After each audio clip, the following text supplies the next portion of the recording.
Hey there, everyone. I'm meteorologist Cassie Nall, and this is your 10 Weather Impact recap for the week.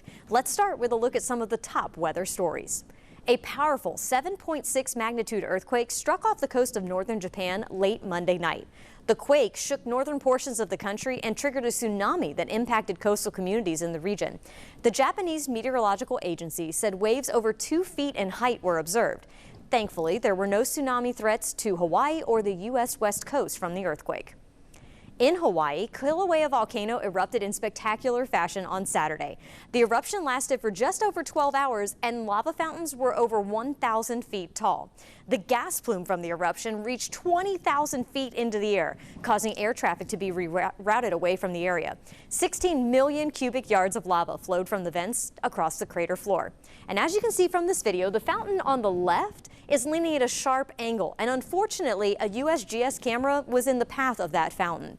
This is sped up video from the final moments captured by that camera located on the southern rim of the crater. You can see the ash and large pieces of molten rock gradually approach the camera before the device is eventually buried. Thank you very much for your service, V3.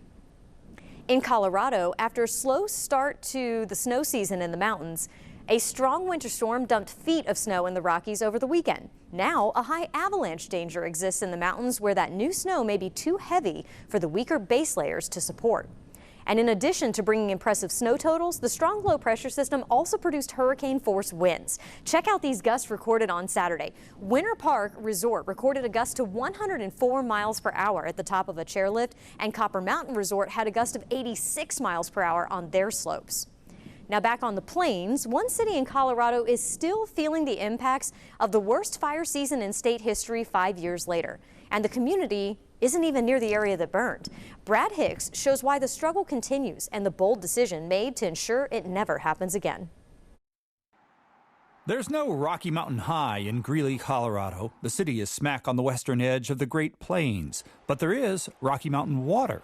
That watershed is the main source of our drinking water. But 2 huge fires in 2020 scorched those areas. The city was about 40 miles away from the nearest flames, but ash washed into the rivers from which Greeley gets its water.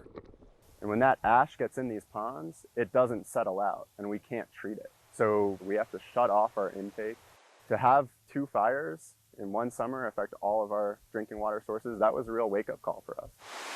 And 5 years later, it's still an issue after storms. We're not out of the woods yet. Greeley is not alone. A lot of areas, particularly in the western U.S., are quite vulnerable to these fires. And so water providers will probably need to be thinking about having multiple sources of water. Which is what Greeley has decided to do.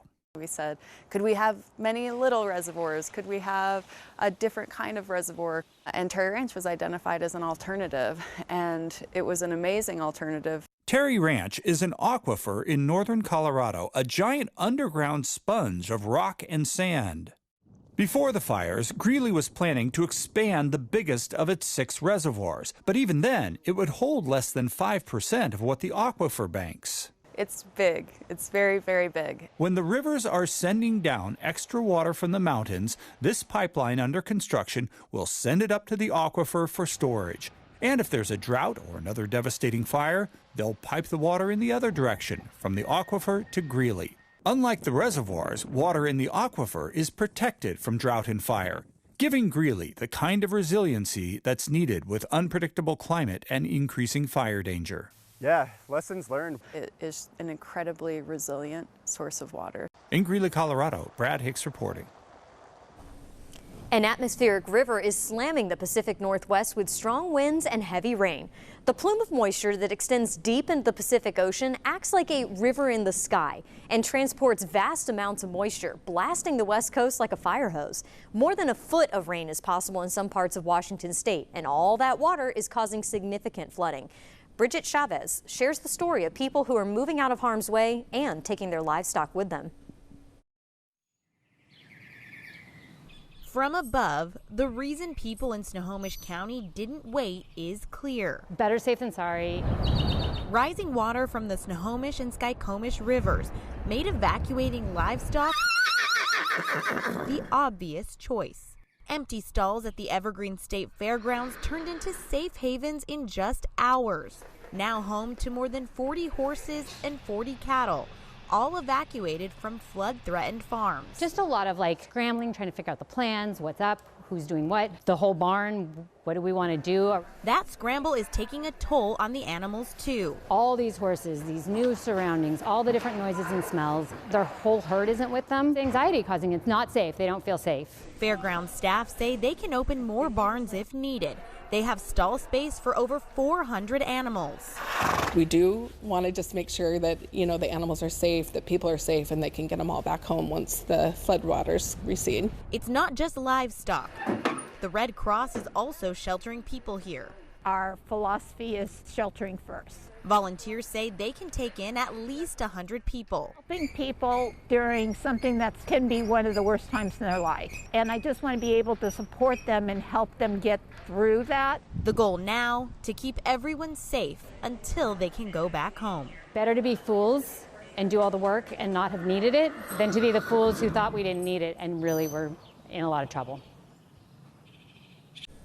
And check out this video, Snoqualmie Falls absolutely raging just east of Seattle. This 268-foot waterfall feeds the Snoqualmie River, where the water is the highest that it's been in at least a decade, and record levels are possible with more rain on the way this week. In Minnesota, winter has been in full swing across the Twin Cities, and more snow is on the way there too. It's been tough on local drivers, but local skiers, they're rejoicing. John Lariston shows us why the early season cold and snow is a welcome sight. I'm going to try to do 10K and then wrap it up because it's my first ski of the year and I don't want to be too sore tomorrow. A combination of cold weather and fresh powder serves as a beacon for cross-country skiers eager to hit the trails. Well, I'd say cross-country skiers are the interesting group that when they see temps drop, we get pumped. Unlike most of the week, Friday morning wasn't bitterly cold, providing comfortable conditions at Theoworth Regional Park in Golden Valley. It is so helpful for us. We always have winter at Worth, regardless of natural snow, but this year we not only have, we'll eventually have 7 kilometers of machine-made snow, but we also have up to 30 kilometers of natural snow that will fill in here over the next couple of weeks. It's definitely a different feel than what they've seen in recent years. This is the natural snow area of Theoworth Park, and for the past 3 years, they haven't been able to ski here due to a lack of snow. Now, during the first week of December, that isn't a problem. Yeah. But just having the addition of the natural trails this year has opened up just so much and is one of the best parts of living in Minnesota. They only hope the winter wonderland sticks around for the rest of the season. To be able to do this in early December is huge for Minnesota nowadays. There's an amazing sense of freedom of just being able to hit the slopes, and I think for many of us right now, you can clear your head and just be in the moment. As the winter season gets underway, state transportation officials in Kentucky are ready to use a new eco-friendly road treatment method. Carolina Buchek explains why beet juice with no sugar in it could be the best option to prevent travel troubles. This is not like a can of Mott's, beet juice or whatever off your shelf. The product is not sticky because there's no sugar. What it does do well is lower the freezing temperature, so the salt can get Kentucky's roads clear of hazards. What we are going to be doing is utilizing this product to pre-wet our salt when we use it on the roadways. So it won't be just straight brown material that we're putting on the roads. It'll be our salt coated with that material. Now, of course, calcium chloride works well too, but the highway department says the beet product is better for the environment and it's less damaging. It's less corrosive, so it will be a lot less damaging to our trucks. The calcium chloride, when it's left in the trucks themselves, it can cause some corrosion over the years. This product will allow us to utilize our trucks a lot longer. Now, as far as the trucks go, state leaders say Kentucky has 1,500 ready to go this winter and 2,300, quote, snow fighters on staff. The state has also put in new cameras so that roadway crews can better see where they are needed most. Now, regardless of the plan in place, Kentucky could still face some challenges this winter. In the past few years, ice storms caused trouble. So did heavy snowfall within a short period of time. But the transportation secretary says those events will lead to a better response next time around. We have after-action reports. We do after-action meetings every season. And what we learn from that. We try to translate that into the next season. And what the new season brings all depends on the weather. We are currently having our earliest sunsets of the year in Knoxville. The sun will set at 5:21 p.m. until December 11th. But we won't have our shortest day of the year until the winter solstice on December 21st, with only 9 hours and 43 minutes of daylight. Although the days will start to get longer in about a week and a half, we won't have our latest sunrises until early January. The reason? The elliptical shape of Earth's orbit around the sun. But those longer days are definitely something to look forward to. Now, the weather has finally been cold enough for frost flowers to form in parts of our viewing area. These beautiful and delicate creations form when thin layers of ice are extruded from stems of certain types of plants in late fall and early winter. The hair-like ribbons of ice curl and they form petals, making the formations look like flowers made of frost. North Carolina is the second largest Christmas tree producer in the country, behind Oregon. And when it comes to Fraser firs, also known as the gold standard for Christmas trees, North Carolina grows more than any other state. Many of those trees are planted in areas that were impacted by Hurricane Helene last year. Sam Perez takes us to a Christmas tree farm in Johnson City, where the owner is working hard to keep the holiday spirit bright. For many, the holidays bring festive lights, caroling, and the smell of cookies baking. For Steve Ayers, it means the smell of fresh pine and time spent outside. My father was one of the founders in the Christmas tree industry. Now, more than 5 decades later, Ayers is continuing the tradition at Roan Valley Trees in Johnson City. Now I have 2 sons that help me part-time. It's priceless.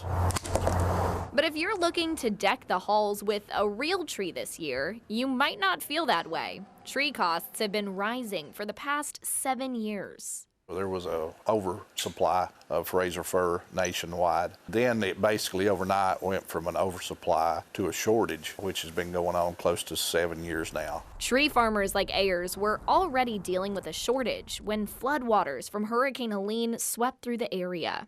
It really, really hurt deep down to go through that and see the devastation. Ayers' wholesale farm in North Carolina was hit hard. Thankfully, Ayers says he had enough extra trees to get by.